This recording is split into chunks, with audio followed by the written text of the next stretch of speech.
Ça fait près de 10 ans qu'à chaque fois qu'il y a des élections, qu'on fait le dépouillement de nos mairies, qu'on rentre le soir avec la boule au ventre, qu'on alerte l'État, alors en disant qu'attention, de plus en plus de gens s'abstiennent, ne viennent plus voter.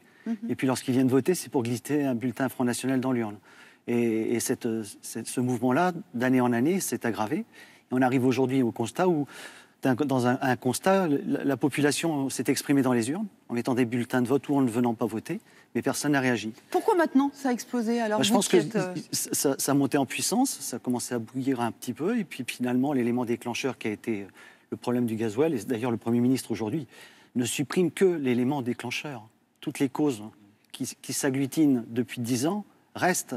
Et c'est bien pour ça que ça ne va pas s'arrêter aujourd'hui. Et vous me disiez aussi, ça fait des années qu'on l'alerte, mais finalement on se disait, les petits territoires ruraux, ils ne vont pas se fédérer, mais il y a eu les réseaux sociaux. Et oui, ça a été le déclencheur. Je pense que lorsque le gouvernement devait faire des arbitrages, il était beaucoup plus facile de pénaliser les territoires ruraux que le monde urbain ou les banlieues qui avaient plus de capacité à se mobiliser.